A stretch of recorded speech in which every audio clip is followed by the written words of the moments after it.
ஸ்ரீ சங்கரா TV நேயர்களுக்கு நமஸ்காரம். இந்த இனிய காலை பொழுதிலே உங்கள் அனைவரையும் சுபதினம் நிகழ்ச்சியில் சந்திப்பதில் மிக்க மகிழ்ச்சி. இன்று 17/12/2024 இந்த நாள் எப்படிங்கிறத பார்க்கலாம் வாங்கோ.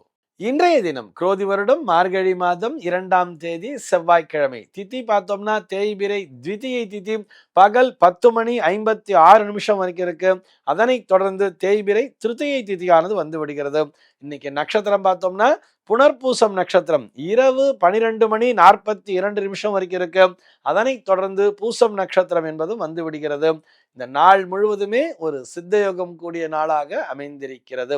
இதுபோக பஞ்சாங்கத்திலே வரக்கூடிய யோகம் அப்படின்னு சொல்லி பார்த்தோம்னா இன்னைக்கு பிராமியம் அப்படிங்கிற ஒரு யோகத்தை கொடுத்திருக்கா. கரணம் பார்த்தோம்னா இன்றைக்கு கரஜை அப்படிங்கிற ஒரு கரணம் பகல் 10:56 வரைக்கும் இருக்கு. அதனைத் தொடர்ந்து வணிஜை என்கின்ற கரணமானது வந்து விடுகிறது. இந்த நாளானது ஒரு சமநோக்கு நாளாக அமைந்திருக்கிறது. இன்னைக்கு என்ன ஸ்பெஷல் அப்படின்னு சொல்லி பார்த்தோம்னா இன்றைய தினம் பஞ்சாங்கத்திலே பரசுராம ஜெயந்தி அப்படிங்கிறத கொடுத்திருக்கா. இது போக திருவண்ணாமலை ரமண மகரிஷி ஜெயந்தி அப்படிங்கிறதையும் கொடுத்திருக்கா. சென்னையை பொறுத்தவரை இன்றைய தினத்தினுடைய சூரிய உதயம் என்பது காலை 6:28 சூரிய அஸ்தமனம் என்பது மாலை 5:42 சந்திர அஸ்தமனம் என்பது காலை 8:04 சந்திர உதயம் என்பது மாலை 7:48 சம்பவிக்கிறது. பிரம்ம முகூர்த்தம் பார்த்தோம்னா நாளைய தினம் அதிகாலை 4:46 முதல் காலை 6:28 வரையில் நீடித்திருக்கிறது. சென்னையை பொறுத்தவரை இன்றைய தினத்தினுடைய ராகு காலம் என்பது மதியம் 2:53 முதல் மாலை 4:17 வரையிலும், யமகண்டம் என்பது காலை 9:16 முதல் பகல் 10:40 வரையிலும், குளிகை காலம் என்பது மதியம் 12:05 முதல் 1:29 வரையிலும் சம்பவிக்கிறது. தினாந்தம் பார்த்தோம்னா இன்றைய தினம் இரவு 1:41 கொடுத்திருக்கா. சூலம் பார்த்தோம்னா இன்றைக்கு வடக்கே சூலம் பகல் 10:57 வரையில் இந்த சூல தோஷம் என்பது உண்டு. அதற்குரிய பரிகாரமாக பால் அருந்திவிட்டு வடக்கு திசையை நோக்கி பயணிக்கலாம் அப்படிங்கிறதையும் சொல்லி இருக்கா. இன்றைய தினத்தினுடைய ஆன்மீக தகவலாக, இதை ஆன்மீக தகவல்னு சொல்லலாம், ஜோதிட தகவல்னு சொல்லலாம். நம்ம என்ன பார்க்க போறோம் சொல்லி பார்த்தோம்னா நாகலட்சுமி குரு சங்கர் அப்படிங்கிற ஒரு நேயர் கேள்வி கேட்டிருக்கார். அவருடைய கேள்வி என்னன்னு சொல்லி பார்த்தோம்னா கனவில் அடிக்கடி பாம்புகள் வந்தால் நாகதோஷமா அப்படின்னு சொல்லி கேட்டிருக்கார். இது போக அவர் இன்னும் கொஞ்சம் விரிவாவே கேட்டிருக்காங்க. என்ன கேட்டிருக்காங்கன்னு சொல்லி பார்த்தோம்னா எனக்கு கனவிலே அடிக்கடி பாம்புகள் வருகிறது, ஆனால் எனக்கு பாம்புகளை கண்டால் பயம் இல்லை. பாம்பை பார்த்து பயம் இருந்தாதானே, ஏதோ பயத்தினுடைய வெளிப்பாடு தானே கனவுல வருதுன்னு சொல்லுவா. எனக்கு பாம்பை பார்த்தா எந்த பயமுமே கிடையாது. என்னுடைய ஜாதகத்திலே சர்ப்பதோஷம் என்பது இருக்கிறது.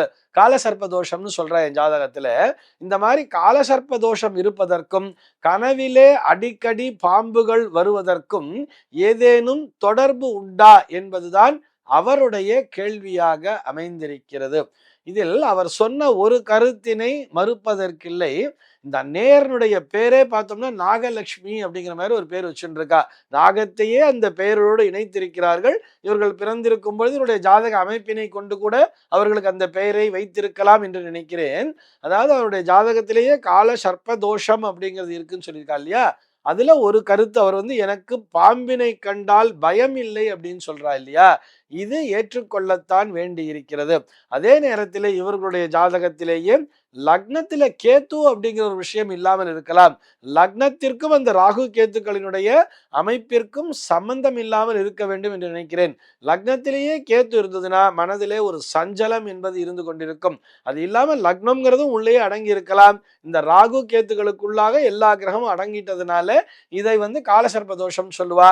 இது போன்ற அமைப்பினை உடையவர்கள் பொதுவாக பாம்பினை கண்டு பயப்பட மாட்டார்கள். இதனை அடியேனும் நிறைய இடத்துல பிராக்டிக்கலா பார்த்திருக்கேன். இவர்கள் எல்லோருக்கும் இந்த பாம்பு என்பது ஒரு வெற்றியை தந்து கொண்டிருப்பதாகத்தான் இருக்கும். உதாரணத்திற்கு நம்முடைய சூப்பர் ஸ்டார் ரஜினிகாந்த் சாரையே எடுத்துக்கலாம். அவருடைய ஜாதகம் பார்த்தோம்னா ஒரு கால சர்ப்ப யோகத்தினை உடைய ஒரு ஜாதகம் தான். அவருடைய ஜாதகத்தின்படி பார்த்தோம்னா அவர் நிறைய திரைப்படங்கள்ல பார்த்தோம்னா இந்த பாம்பு அப்படிங்கிற ஒரு விஷயத்தை யூஸ் பண்ணியிருப்பார்.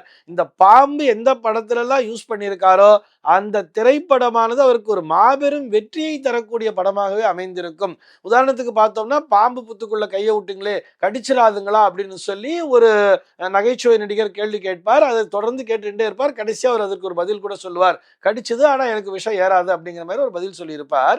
இந்த பாம்பு என்கின்ற விஷயத்தை அவர் அடிக்கடி பயன்படுத்தி இருப்பார். அவருடைய ஜாதக அமைப்பின்படி அந்த பாம்பை எந்தெந்த படங்களில் எல்லாம் யூஸ் பண்ணியிருக்காரோ அந்த படங்கள் அத்தனையுமே சென்டிமெண்டலா ஒரு மாபெரும் வெற்றியை தந்த படங்களாகவே அமைந்திருக்கிறது அப்படிங்கிறதுக்காக ஒரு எக்ஸாம்பிளுக்காக நான் அந்த திரைப்படத்தை கொண்டு வந்து சேர்த்திருக்கேன். இந்த மாதிரி நம்மில் பலரும் அந்த கால சர்ப்ப யோகத்தினை உடையவர்கள் பலரும் அந்த பாம்பினை கண்டு பயப்பட மாட்டார்கள் அப்படிங்கிறதுக்காக சொல்றோம். அதுக்காக நீங்களும் போய் பாம்பு புத்துக்குள்ள கையை விடுங்க நம்ம சொல்ல வரல. அதாவது பாம்பு என்கின்ற விஷயத்தை கண்டு அவர்களுக்கு அச்சம் என்பது வருவதில்லை. அதை கண்டு அவர்கள் விலகுவதும் இல்லை. அதுக்காக அது போய் வச்சுக்கிறதும் கிடையாது. ஆனா இந்த நேயர் ஒரு கேள்வி கேட்டிருக்காரு இல்லையா, எனக்கு அடிக்கடி கனவிலே பாம்புகள் வருகிறதுன்னு சொன்னா ஏன் காலசர்ப்ப தோஷம் இல்லாதவர்களுக்கு கூட இந்த காலசர்ப்ப அமைப்பு, இந்த சர்ப்ப தோஷமோ அல்லது சர்ப்ப யோகமோ இது இல்லாதவர்களுக்கு கூட அடிக்கடி கனவிலே பாம்பு என்பது வரும். இந்த கனவிலே பாம்புகள் வர்றதுன்னு சொன்னா இவர்களுடைய ஜாதக அமைப்பின்படி அப்பொழுது நடந்து கொண்டிருக்கக்கூடிய நேரம் என்பது ஒரு ராகு திசையாகவோ அல்லது கேது திசையாகவோ இருக்கலாம். அல்லது ஒரு ராகு புக்தி அல்லது ஒரு கேத்து புக்தியினுடைய காலம் ஒரு டெம்பரவரியா ஏதோ ஒரு நாள் மட்டும் வந்துட்டு போகுதுன்னு சொன்னா அந்த நேரத்திலே அவர்களுக்கு அந்த ராகுவினுடைய அந்தரமோ அல்லது கேத்துவினுடைய அந்தரமோ அந்த சூக்ஷ்மாந்திரம் போன்ற விஷயங்கள் நடந்து கொண்டிருக்கலாம். அல்லது அவர்களுடைய ராசியிலே ராகு என்பது தற்பொழுது சஞ்சரித்து கொண்டிருக்கலாம். இது போன்று அந்த ராகு கேத்துக்களினுடைய தொடர்பினால்தான் கனவிலே பாம்புகள் என்பது வந்து கொண்டிருக்கிறது. ஆக கனவிலே அடிக்கடி பாம்புகள் வந்தால் அதனை நாக தோஷமாக கருத வேண்டிய அவசியமில்லை. ஆனால் அந்த பாம்பானது ஒரு படம் எடுத்து ஆடுவதை போல வருகிறது அப்படின்னு சொன்னா உங்களுடைய உடல்நிலையிலே கவனம் செலுத்த வேண்டும் என்பதை புரிந்து கொள்ள வேண்டும். ஏனென்று சொன்னால் இந்த ராகு கேத்துக்களுக்கும் நம்முடைய உடல்நிலைக்கும் நெருங்கிய தொடர்பு என்பது உண்டு. இந்த குரோமோசோம்ஸ் அப்படின்னு சொல்றோம் இல்லையா, அந்த குரோமோசோம்ஸினுடைய அந்த அமைப்பை நம்ம எடுத்து பார்த்தா கூட அது ரெண்டு பாம்புகள் மாதிரி அப்படி பின்னிட்டு இருக்கிற மாதிரி தான் அந்த சார்ட்லயே கொடுத்திருப்பா நமக்கு. ஆக நம்முடைய உடல்நிலையிலே ஏதோ ஒரு மாற்றம் என்பது வரப்போகிறது அப்படிங்கிறது இந்த கனவிலே பாம்புகள் படம் எடுத்து ஆடுவது போல் வந்தால் புரிந்து கொள்ளலாம். ஆனா பாம்பு ஊர்ந்து அப்படி எங்கேயோ போற மாதிரி இருந்தா அதை பற்றி கவலைப்பட வேண்டிய அவசியமில்லை. பாம்பு படம் எடுத்து ஆடுவது போலோ அல்லது பாம்பு வந்து தீண்டுவது போலோ நாம் கனவினை கண்டால் ஏதோ ஒரு பிரச்சனை இருக்கிறது, நம்முடைய உடல் ஆரோக்கியம் சம்பந்த பிரச்சனைக்கான ஒரு அறிகுறியாக அதனை பார்த்து கொள்ள வேண்டியது. நீங்க போய் அந்த நேரத்துல ஜாதகத்தை எடுத்து பார்க்கும் பொழுது ஏதோ ஒரு ராகுவினுடைய புக்தி அல்லது அந்தரம் அல்லது ராகு திசை அல்லது கேத்து புக்தி அல்லது கேத்து அந்தரம் போன்ற விஷயங்கள் கண்டிப்பாக ஜாதகத்திலே இடம் பிடித்திருக்கும். ஆக கனவிலே பாம்புகள் வருவதற்கும் நம்முடைய ஜாதகத்திற்கும் நெருங்கிய தொடர்பு என்பது உண்டு என்பதை ஏற்றுக்கொள்ளத்தான் வேண்டும். இந்த தகவலோடு இன்றைய தினம் நான் உங்களிடமிருந்து விடைபெற்றுக் கொள்கிறேன். மீண்டும் உங்கள் அனைவரையும் நாளைய தினம் ஒரு சுவாரஸ்யமான தகவலோடு சந்திக்கிறேன். எம்பெருமானினுடைய திருவருளினாலே இந்த நாள் உங்கள் அனைவருக்கும் சுப தினமாக அமைவதற்கு வாழ்த்துக்கள்.